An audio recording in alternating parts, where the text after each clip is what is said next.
Okay, today we'll start a new chapter, physics chapter 7, sound. Okay, now, a lot of this topic must have been done previously in the previous years also. So starting का बहुत सारा topic repeated है. Okay, so starting में we have the definition of sound. What is sound waves? Okay, sound को अगर मैं सिर्फ एक word में अगर मैं define करूँगा कि what is sound, then sound will mean vibration. Okay, when a body vibrates, it reaches through vibration of the particles of the surrounding medium.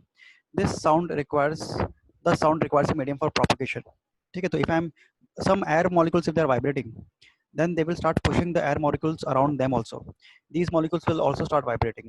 वो उसके बाजू वाले को पुश करेगा, वो उसके बाजू वाले को पुश करेगा, तो धीरे धीरे करके क्या होता है कि ये वाइब्रेशन एक पॉइंट से दूसरे पॉइंट पे स्प्रेड होने लग जाता है. अज्यूम करो कि there are 100 students who are standing in a line. ठीक है, और सबको क्या करना है, एक स्टूडेंट सामने वाले को पुश करेगा. ठीक है, तो पीछे वाला उसके आगे वाले को पुश करेगा, फिर उसके आगे वाले को पुश करेगा, फिर उसके आगे वाले को पुश करेगा. तो जो ये फोर्स है, जो पुश है, it will start flowing through the entire line. Okay, so this is why sound requires a medium for propagation. If there is no medium for propagation, then nothing is vibrating, and if nothing is vibrating, then we will not be able to produce any kind of sound. So hence, if you go to space, and if two people are just standing right in front of each other, then also they will not be able to listen to each other, क्योंकि वहाँ पे कुछ air है ही नहीं propagate करने के लिए. When astronauts and all these people, when they went to the moon, they used radio attached to the suit of each of the astronaut to communicate to each other. Directly वो लोग चिल्ला के एक दूसरे से बात नहीं कर सकते. Even if they shout at the top of their voice, then also the nearest person will not be able to hear, क्योंकि कुछ है ही नहीं vibrate करने के लिए. Okay, so the vibration that we can hear, human ear can hear, is having a frequency 20 hertz to 20,000 hertz. तो एक second में या तो 20 वाइब्रेशन या तो फिर 20,000 वाइब्रेशन एक सेकंड में. Okay, this is called as range of audibility. अगर 20 के नीचे गया तो infrasonic we can not hear that, और अगर 20 के ऊपर गया तो ultrasonic we can not hear that. Okay, we का मतलब human beings, but there are certain animals who can communicate in ultrasonic as well as in infrasonic, like dogs, like whales, elephants, bats. तुमने ये देखा रहेगा कि जो bats होते हैं, these bats are able to emit ultrasonic waves, and these ultrasonic waves they reflect at different places, and hence they are able to communicate. Whales also, whales जब चिल्लाते हैं, whales when they make the sound, these sound can travel for many miles. क्यों? Because they are travelling in ultrasonic range. हम लोग नहीं सुन पाएंगे, but दूसरे जो वेल्स है सराउंडिंग एरिया में, उस ओशन के उस पार्ट में, वो लोग सुन पाएंगे. ठीक है, सो range of audibility is different for different animals. Okay, when sound waves travel in a medium, the maximum displacement of the particle of a medium is called amplitude. Okay, तो जब वाइब्रेशन हो रहा है, वो वाइब्रेशन का mean vibration कितना है? Okay, like let us assume के for example I'll just draw it out over here. Okay, let us assume के ये अपना एक्सेस है, sound is propagating in this manner, in this direction. Okay, तो यहाँ पर we will be having compressions. Okay, compression मतलब all the molecules are very close to each other, and then will be having rarefaction. Rarefaction का मतलब molecules are away from each other. फिर वापस compression मतलब molecules are very close to each other. ठीक है, और फिर वापस रैरेफैक्शन मतलब molecules are away from each other. तो ये जो इसका विड्थ रहेगा, एक कंप्रेशन का, ये जो इसका विड्थ है, एक कंप्रेशन या तो फिर एक रैरेफैक्शन, इसको हम लोग बोलेंगे एम्पलीट्यूड. नहीं, ये वेवलेंथ रहेगा, सॉरी. ये जो है, ये जो टोटल ये हाइट है, this height of the vibration, that will be called as amplitude A. Okay, amplitude is directly proportional to the loudness. जो साउंड जितना लाउड रहेगा, उसका एम्पलीट्यूड उतना ज्यादा रहेगा. और ये जो डिस्टेंस है, distance between one distance of one compression and one rarefaction taken together, one compression one rarefaction taken together, that is called as wavelength. ठीक है, इसको हम लोग क्या बोलेंगे? इसको हम लोग बोलेंगे wavelength. ओके, ये wavelength रहेगा. Okay, fine. So this is the basic of terminology of all the waves inside the sound. Okay, the time required for one wave to pass is called as time period. ठीक है, एक wave को पास करने के लिए जितना time लगेगा उसको हम लोग बोलेंगे टाइम पीरियड बोलेंगे.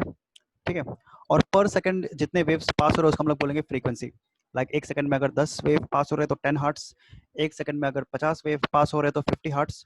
सो how many waves are passing through my point in a given unit time in a given unit second, that is called as frequency. We can hear from 20. तो अगर एक सेकंड में 20 से ज़्यादा अगर वेव्स पास हो रहे हैं तो frequency is 20 hertz and we can listen to it. लेकिन अगर एक सेकंड में अगर सिर्फ 10 ही वेव पास हो रहे हैं 10 hertz, then we will not be able to listen to such kind of infrasonic sound. Okay, then we are having wavelength, वो जस्ट मैंने बताया. ठीक है, वेव वेलोसिटी का मतलब क्या रहेगा? वेव वेलोसिटी मतलब frequency into wavelength. This f is frequency, and this symbol is called as lambda.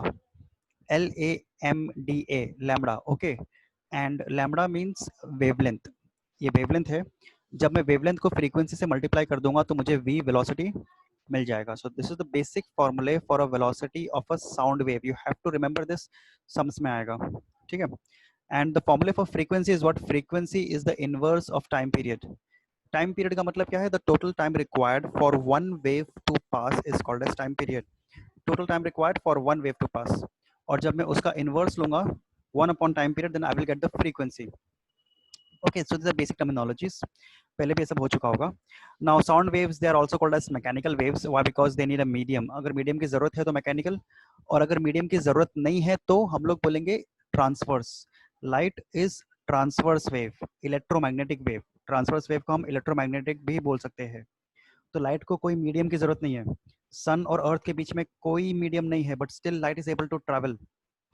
लेकिन सन और अर्थ के बीच में क्योंकि कोई मीडियम नहीं है तो सन से साउंड नहीं आ पा रहा. सन में there are billions of nuclear explosions happening every second. We are unable to hear a single one of them. Even if we put the best possible mic, world's biggest mic and everything, and we put it in space, we will not be able to hear a single blip from sun. Why? Because there is no sound, because there is no air to propagate that sound. ठीक है. And they also need elastic medium. Elastic waves भी बोलते हैं उसको. ठीक है. तो waves दो टाइप के होते हैं. Mechanical waves are two types, longitudinal and transverse. Longitudinal require medium and they are made up of compression and rarefaction, जो अभी जस्ट थोड़ी देर मैंने पहले बताया. एयर के अंदर कुछ कुछ जगह पे molecules will be very close to each other, they are compressed, compression, और उसके बाजू वाला रैरिफैक्शन. तो ऐसा करके compression rarefaction, compression rarefaction, this is how sound waves are propagated from one point to another point, and what they make is longitudinal waves. ठीक है. longitudinal waves can travel through solid, liquid as well as gas, but they cannot travel through vacuum. ठीक है. on the other hand, if the medium particles vibrate normal to the direction, ठीक है. अच्छा, normal to the direction और in the direction का मतलब क्या होता है? I'll tell you what. Okay, for a transverse wave, if this is the direction of propagation, transverse wave is like this: compression, crest, trough, crest, trough, ऐसा. तो हमारा particle जा रहा है ऐसा और वाइब्रेशन हो रहा है ऐसा, ऊपर नीचे. दोनों के बीच में एंगल कितना है? 90 degree. Okay, so plane of vibration is perpendicular to the direction of propagation. Propagation जा रहा है आगे और वाइब्रेशन हो रहा है ऐसा, ऊपर नीचे ऊपर नीचे. But when we talk about sound, तो sound is travelling in this direction, and compression rarefaction they will also be vibrating in this direction only. ठीक है. ये कंप्रेशन है, ये रैरिफैक्शन है, ये कंप्रेशन है. कंप्रेशन मतलब यहाँ पे gas are very very close to each other, यहाँ पे एकदम जम्बल्ड अप रहेगा, यहाँ पे एकदम क्लोज रहेगा. ठीक है. रैरिफैक्शन में यहाँ पे एकदम दूर दूर रहेगा, इधर एक मॉलिक्यूल है तो इधर एक मॉलिक्यूल रहेगा. ठीक है. तो यहाँ पे ये लाइन में जो वाइब्रेशन का लाइन है और अपना जो डायरेक्शन ऑफ प्रोपगेशन का जो लाइन है, दोनों के बीच में they are parallel, angle is 0 degree. hence in longitudinal wave, okay, we can say that just one second, let me just go to that particular part. हाँ, the vibration, यहाँ पे देखो, if the vibration of the medium particle are along the direction of propagation, okay, तो हमारा जो vibration है वो direction of propagation के तरफ ही है, compression rarefaction, then we call that wave as longitudinal wave. ठीक है. and if the direction of propagation is perpendicular, ठीक है, डायरेक्शन प्रोपोर्शन जा रहा है ऐसा और परपेंडिकुलर है, then we will call it transverse wave. Okay, fine. So let me just rub it out. So we'll go to the next topic. Just one second. Okay. Fine. So the velocity of the sound wave can be given by this formula. Okay, velocity is given by one formula, and that formula v is equal to square root of this gamma p by d. Okay, ये gamma p और d का मतलब क्या है? Gamma means ratio of the specific heat. Okay, specific heat of the gas. अगर मैं gas में से साउंड पास कर रहा हूँ तो गैस का स्पेसिफिक हीट, अगर मैं आयरन में से साउंड पास कर रहा हूँ तो आयरन का स्पेसिफिक हीट वगैरह, ठीक है. And the specific heat ratio for specific heat for air is how much? 1.4. Okay, P is the pressure of the atmosphere, जो भी सराउंडिंग प्रेशर रहेगा वो, ठीक है. और डी का मतलब क्या है? Density, density of the gas. Okay, तो density of whatever medium in which the sound is passing. अगर वाटर है तो density of water. Okay, so hence velocity of a wave can be given as root of specific heat into pressure P upon density D. तुम इधर substitute करो कोई भी एक specific medium का, एयर का, वाटर का, आयरन का, जो भी है, तुम्हें उस मीडियम में तुम्हें उसका वेलोसिटी v का वैल्यू मिल जाएगा.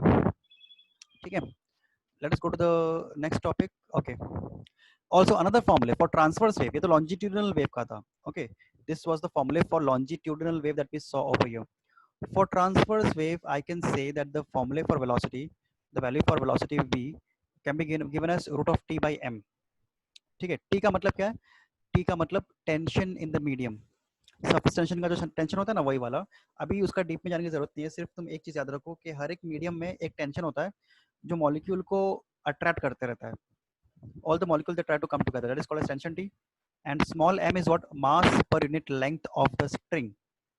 ठीक है, तो अगर एक गिटार का स्ट्रिंग है, मैं उसको प्लग कर रहा हूँ तो वहां से साउंड प्रोड्यूस हो रहा है, तो गिटार का मास डिवाइड बाय गिटार के वायर का लेंथ, गिटार के वायर का मास डिवाइड बाय गिटार के वायर का length will give me small m, mass per unit length. And this tension T is the tension in the guitar का wire. तो यहाँ पे मैं इसको डिवाइड करके स्क्वायर रूट निकालूंगा तो मुझे वेलोसिटी मिल जाएगा, velocity v of the wave, transverse wave in the guitar का string.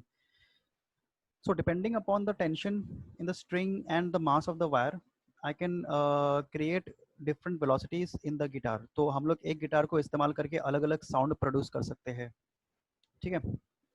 When the wave traveling in one medium passes through another medium, the speed and wavelength and intensity of the wave will keep on changing, but the frequency will not change. Okay. जैसे assume करो कि sound now moved from air to water. ठीक है, तो जब एक medium से दूसरे मीडियम में जा रहा है, when a wave traveling in one medium passes through another medium, तो स्पीड चेंज होगा, the velocity of sound will change, wavelength will also change, intensity, intensity मतलब क्या होता है? loudness, the loudness of sound will also change, but one thing will not change, and that is frequency.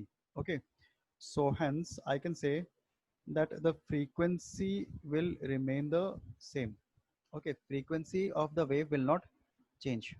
The direction of travel of wave will also change except for normal incidents. Okay, हमने देखे कैसे refraction में एक ray of light bend हो जाता है. In that very same manner, sound will also be bent. तो direction of will also change except for normal incidents. Normal incidents मतलब सीधा जाके परपेंडिकुलर जाके पानी को हिट कर रहा है. अगर ऐसा सीधा परपेंडिकुलर जाके हिट करेगा तो फिर डायरेक्शन चेंज नहीं होगा, लेकिन अगर एक एंगल में जाके हिट करेगा तो डायरेक्शन चेंज हो जाएगा. Okay, The sound waves differ from electromagnetic waves. They are different. Electromagnetic waves के example क्या है? Gamma ray, X-ray, ultraviolet, visible light, infrared. They don't need any medium. यहाँ पे the wave are mutually perpendicular. Vibration is perpendicular to the direction of propagation. मैंने अभी थोड़ी देर पहले explain किया था, तुम वीडियो में भी देख लेना. तो जिस तरफ अपना वेव जा रहा है, वाइब्रेशन उससे परपेंडिकुलर होता है इन ट्रांसवर्स, और लॉन्जिट्यूडनल में vibration as well as direction of propagation are parallel. But in transverse wave, in electromagnetic waves, I can say that the direction of propagation and the vibration, दो चीज, direction of propagation and vibration are perpendicular. यहाँ पे perpendicular और यहाँ पे parallel. ठीक है. And electromagnetic waves are very fast, very fast. Okay, 3 into 10 raised to 8 meter per second. अगर मैं normal तरीके से बताऊं तो 3 lakh kilometre in 1 second. Okay, ये है speed light का. अगर इस स्पीड से तुम ट्रैवल करोगे तो तुम यहाँ से तुम मून पहुंच जाओगे 1 सेकंड में. From here to moon in 1 second, just like that. Okay, from here to sun you will reach in 8.5 minute, 8 minute 20 seconds. 8 minute 20 second तो मतलब हमें 2-3 kilometre cover, if you are travelling by car, तो 8 minute 20 second में हम लोग 1-2 kilometre cover up करेंगे. But light can reach from here to sun in that given time. In fact light की speed इतनी फास्ट है कि Einstein made a law that nothing in the universe can travel faster than light. They are the upper speed limit of everything. Okay, suppose someday we make a very strong and a fast rocket. So the maximum speed that rocket can attain, in fact anything in the universe can attain a maximum speed of this much only, 3 to 10 raised to 8. उससे ज़्यादा speed जाना in this universe is impossible. This was a theory proved by Einstein in theory of relativity. ठीक है. फिर light wave sound wave के बीच में, और साउंड का स्पीड पता है कितना? साउंड का स्पीड है 300, तकरीबन 350 मीटर इन 1 सेकंड. ठीक है. सो 350 मीटर मतलब 0.35 किलोमीटर इन 1 सेकंड. हाँ, 0.35 kilometre in 1 second, that is the speed of sound. And 3 lakh kilometre per second, that is the speed of light. ठीक है. तो स्पीड ऑफ जो क्या बोलते हैं लाइट है, वो तकरीबन a million time faster than sound है. A million times. यहाँ पे 0.3 और वहाँ पर 3 लाख. ओके. तो बहुत ज़्यादा फास्ट है. तो इसलिए हम लोग ने अभी सुपरसोनिक प्लेन तो बना दिए which travels faster than sound, but अब तक हम लोग ने सुपर लाइट वाला कुछ प्लेन नहीं बनाया which can travel faster than light. In fact it is impossible, we can not go that fast. Okay. So light waves are electromagnetic waves, sound waves are mechanical waves. Light wave can travel in vacuum, sound waves they require material medium. यहाँ पे vacuum में travel नहीं कर सकते. Light की speed कितनी है? 3 × 10⁸ metre per second. Sound की स्पीड कितनी है? 330 metre per second. Okay, that's it. इतना स्लो. इसलिए देखना तुम, जब थंडर होता है ना, अभी तो बारिश का सीजन भी है, तो जब आसमान में जब बिजली कड़कती है, when there is lightning, immediately we see the light. जहाँ पे बादल गरजती है, हमें लाइट झट से जैसे हो रहा है वैसे हम लोग को दिख जाता है, लेकिन हम लोग को साउंड थोड़ी देर बाद में सुनाई में देता है. This is because light travels very fast, it will reach our eyes, but the sound will slowly come in behind. Okay. Wavelength of the light wave of visible range is very small, 10⁻⁶. इतना wavelength होता है light wave का. और sound का wavelength कितना होता है? 10⁻² से लेके 10 मीटर तक का.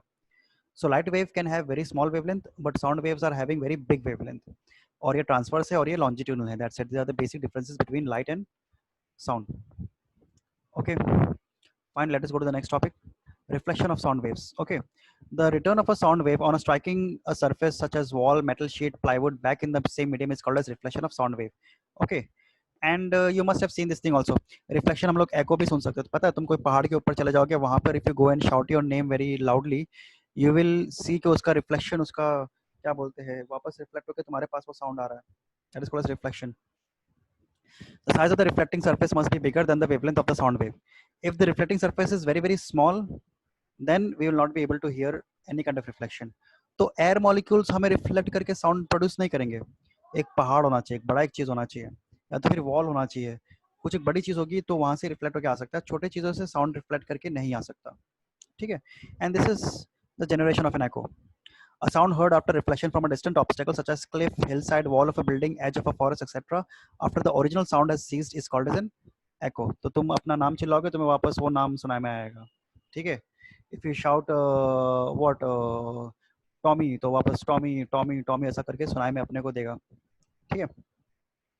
So there are two different sound. Now condition क्या है?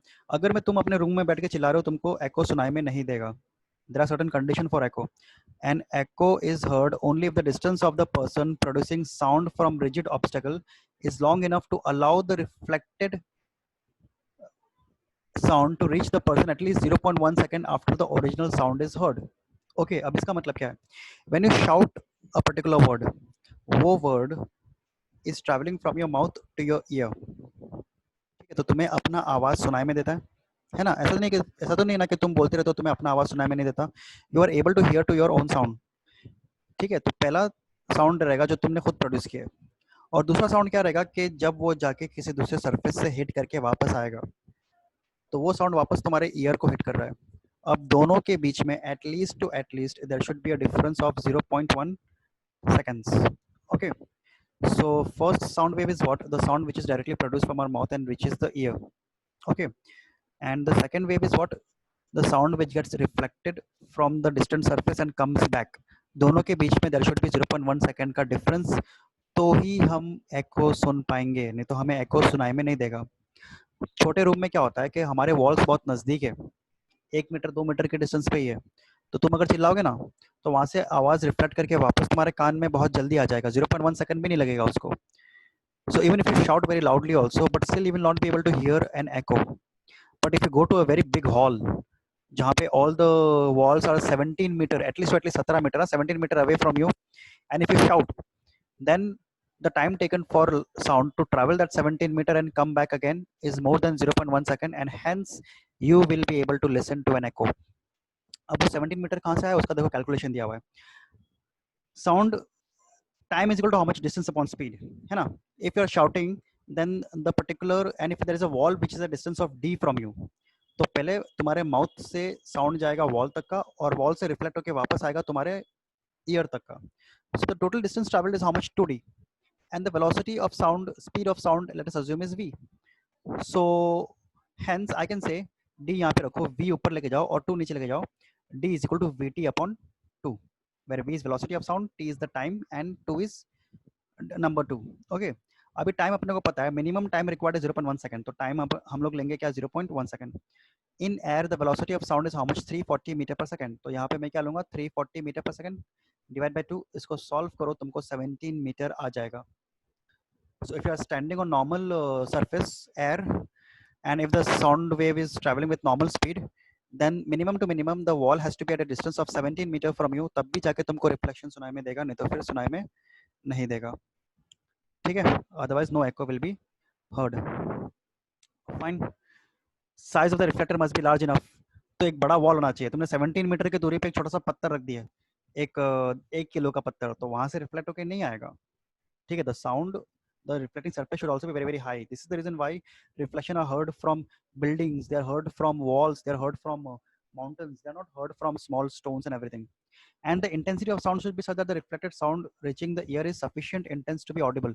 जोर का चिल्लाने पड़ेगा. ठीक है, तुम अगर माउंटेन के ऊपर चले गए, and if you are saying very slowly, ठीक है, एकदम धीरे से जाके बोल रहे हो, हाँ मतलब जस्ट टॉमी, तो ऐसा करके विस्पर करोगे तो तुमको एको सुनाई में नहीं देगा. The sound should be loud enough कि एक डिस्टेंस ट्रैवल करके वापस आ सके. ठीक है, so this are the 3 different conditions that are used for production of echo. Okay, determination of speed of sound by method of echo. We can also determine the speed of sound. Now we know this formula, velocity v is equal to 2d upon t. ठीक है, तो यहाँ पे अगर मैं distance calculate करूंगा, ठीक है, कि डिस्टेंस कितना है मेरे और वॉल के बीच में, और मेरे हाथ में अगर एक स्टॉप वॉच है, और उस स्टॉप वॉच में अगर मैं टाइम कैलकुलेट कर लूँ कि मैंने अभी चिल्लाया और चिल्ला के वापस उस साउंड को आते आते कितना टाइम लगा. So if I have the value for d and if I have the value for t, then I can substitute in this formula and I can get the value for v. Hence, echo is a very effective method for calculating the speed of sound. अब यहाँ पर the stopwatch distance बड़ा होना चाहिए, at least 50 metre होना चाहिए, क्योंकि अगर 17 मीटर रहेगा ना, then the time required is 0.1 second. 0.1 second you can not calculate. तुम इतना फास्ट 1 सेकंड 0.1 सेकंड तुम नहीं कर सकते, कम से कम 1 2 3 सेकंड चाहिए उसके लिए, तब जाके हम बराबर से कैलकुलेशन ले सकते हैं. तो वो कब आएगा, 50 मीटर के ऊपर रहेगा तो आ जाएगा. Okay, so suppose you are having a big speaker, you're not just shouting, you're having a big speaker at the top of a mountain and you played the sound, okay, and you saw that the सामने वाला cliff is at a distance of 100 meter. Okay, 100 metre की दूरी पे पहाड़ है, 200 metre की दूरी पे फॉर एग्जांपल पहाड़ है, और तुम्हारे हाथ में एक स्टॉप वॉच है, तुमने टाइम कैलकुलेट किए और उसके बाद में तुमने सब कैलकुलेशन किए, तो तुम्हें velocity of V, velocity of sound मिल जाएगा. Okay, next will study uses of echoes.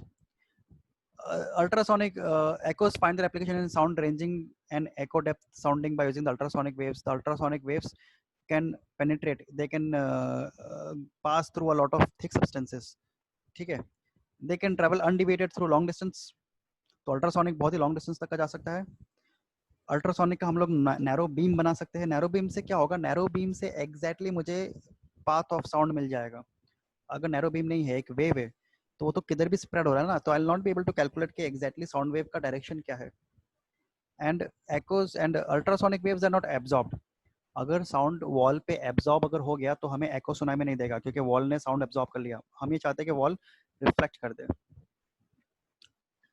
ठीक है. Use of echoes by bats, dolphins, and fishermen. Okay. Now bats, you must know that they are nocturnal. दिन में सोते हैं, रात में को वो लोग जागते हैं. ठीक है. They can detect sound of up to 100 kilohertz. हम सिर्फ 20,000 मतलब 20 किलो हर्ट्ज तक का. किलो मतलब 1000. 100 किलो मतलब 100 इंटू 1000. बहुत बड़ा नंबर है ये, 1 लाख. ठीक है. तो 1 लाख हर्ट्ज तक का वो लोग सुन सकते हैं. हम लोग सिर्फ 20,000 ही सुन सकते हैं बस. तो हमारे से 5 गुना ज्यादा. Hence bats, dolphins, dogs, they have that capacity. Okay. The bats fly with speed much lower than the speed of sound. The sound produced by the flying bat gets reflected back to the bat, and upon hearing they can say कि हाँ सामने ये obstacle है. तो ये sound ranging करके वो लोग रात को without any light also they can navigate through the forest, through the trees, they can fly without any problem. फिर same dolphin. Dolphin are also able to produce sound at a very ultrasonic this thing. So they can also detect. अगर वो लोग एक sound produce करेंगे, reflect होकर आएगा तो मालूम पड़ेगा कि हाँ सामने कुछ है, तो वो लोग अवॉइड कर लेंगे ऑब्स्टेकल को. Okay. Fisherman also, they send a pulse of ultrasonic waves from a source into the sea and receives the wave reflected from the shoal of fish in the detector. तो उन लोगों को ये मालूम पड़ता है कि नीचे कितने सारे फिशेस है, कितना सारा नीचे सरफेस क्या है, अपने को वो मालूम पड़ जाएगा. तो these are the basic applications of echoes. The most important application is sonar. सोनार का मतलब क्या होता है? Sonic navigation and ranging. This is the meaning of sonar. अब तुमने ये देखा रहेगा पुराने जमाने के जो शिप होते हैं ना, वो पुराने जमाने के शिप में एक मशीन होता था. वो ये डिटेक्ट करता था कि शिप के आजू बाजू में आसपास क्या है. Obstacles like enemy submarine, okay, iceberg, sunken ship, वो हम लोग डिटेक्ट कर सकते हैं. कैसे? The ship will produce a very large amount of sound. That sound will go down, it will hit the obstacle, it will come back. तो यहाँ पे हमें रिसीवर पे मालूम पड़ेगा कि हाँ there is something over here which is causing the reflection of sound. Hence we can detect कि क्या अपने सामने खड़ा है, क्या नहीं है. Okay. And by applying the formula we can also say कि कितने डिस्टेंस पे है. I know the velocity of sound in water, and by receiver I can also calculate the time difference between transmitter and receiver. So I will also get the distance कि कितने distance पे obstacle है. तो हम लोग बोल सकते हैं हाँ 2 किलोमीटर दूर एक आइसबर्ग है, 3 किलोमीटर दूर एक आइसबर्ग है. ठीक है. The advanced version of sonar is called as radar. radar मतलब क्या? Radio detection and ranging. This is way much more advance. हाँ, सोनार का रेंज कितना रहेगा? 2-3 किलोमीटर, दैट्स इट. रेडार का रेंज हंड्रेड्स ऑफ किलोमीटर है. Sonar uses sound waves, radar uses radio waves. Radio waves are light waves. Exactly visible light नहीं, invisible light. हम लोग वो देख नहीं सकते. तो सोनार एक सेकंड में एक वेव कितना ट्रैवल करेगा? तकरीबन 300, 400, 500 मीटर. और रेडार कितना ट्रैवल करेगा? 3 लाख किलोमीटर. तो तुम इमेजिन कर सकते हो कि रेडार से हमारा रेंज कितना बढ़ जाएगा. तो सोनार पुराने ज़माने में यूज़ होता था. आज के ज़माने में we don't use sonar, we use radar. Okay. Next in medical field. अच्छा, you must have also heard ultrasonography. पता है सोनोग्राफी होता है? Sonography is used to check the gall bladder, uterus, womb, वो प्रेग्नेंट औरतों का फिटनेस चेक करने के लिए, वो सब चेक करने के लिए. ठीक है. तो वो सोनोग्राफी में क्या होता है? वो पेट के ऊपर वो लोग एक मशीन रखेंगे. वो machine ultrasonic sound waves emit करेगा. ठीक है. तो depending upon the obstacles present inside the stomach, वो वापस रिफ्लेक्ट होकर आएगा. And hence we will be able to see के पेट के अंदर क्या क्या है. तो गॉल ब्लैडर चेक करने के लिए, यूट्रस चेक करने के लिए, वोम चेक करने के लिए वो काम में आता है. ठीक है. Similarly echocardiography is used to obtain the image of human heart. ECG बोलते हैं एकोकार्डियोग्राफी. उसको शॉर्ट में ईसीजी बोलते हैं. तुमने कभी सुना भी रहेगा कि वो हमारे नाना जी का एक ईसीजी हुआ, हार्ट का प्रॉब्लम है. ठीक है. ऐसा दादाजी का ये हुआ, हार्ट का प्रॉब्लम है. तो वो लोग ईसीजी में, अल्ट्रासोनोग्राफी में वो लोग ब्लैडर, यूट्रस, वोम, बेसिकली पेट का जो एरिया है वो चेक करते हैं. और ईसीजी में क्या चेक करेंगे वो लोग? हार्ट का एरिया चेक करेंगे. दोनों में भी use ultrasonic sound waves to detect the structure inside, के अंदर क्या क्या है.